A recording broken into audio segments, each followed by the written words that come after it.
My dear students, আজ আমি একটি স্টোরি লিখব যে স্টোরিটি বিভিন্ন শ্রেণীর ছাত্রছাত্রীদের কাজে লাগবে।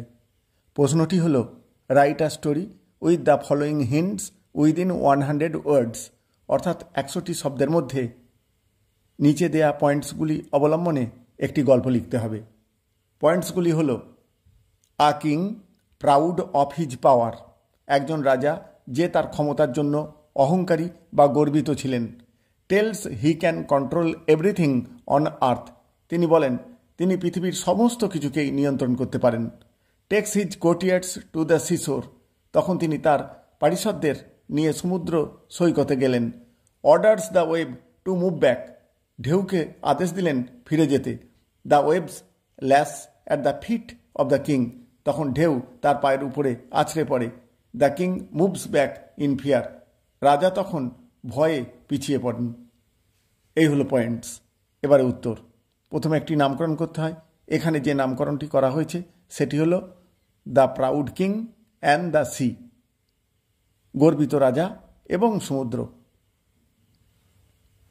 তারপর, once there was a proud king, একদা একজন গর্বিত বা অহংকারী রাজা ছিল। হু বিলিভড, যিনি বিশ্বাস করতেন, দ্যাট, যে, he could control everything on earth, তিনি পৃথিবীর সব কিছুকে নিয়ন্ত্রণ করতে পারেন। ওয়ান ডে, একদিন, he took his courtiers to the seashore, তিনি তার পারিষদদের সমুদ্র সৈকতে নিয়ে গেলেন। টু প্রুভ হিজ পাওয়ার, তার ক্ষমতাটাকে প্রমাণ করার জন্য। স্ট্যান্ডিং বিফোর দ্য সি, সমুদ্রের সামনে দাঁড়িয়ে, হি রেইজড হিজ হ্যান্ড, তিনি হাত তুললেন। অ্যান্ড অর্ডার্ড, এবং আদেশ দিলেন, দ্য ওয়েভস, ঢেউগুলিকে, টু মুভ ব্যাক, ফিরে যাওয়ার জন্য।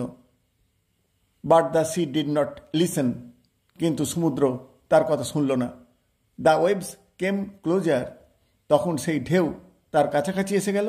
And splashed at the king's feet, এবং রাজার পায়ে ঢেউয়ের এসে ভাঙল বা পড়ল, জল ছিটিয়ে দিল। A big wave suddenly lashed at him, হঠাৎ করে একটি বড় ঢেউ তার উপরে আছড়ে পড়ল। And the king stepped back in fear, এবং রাজা ভয়ে পিছিয়ে পড়ল।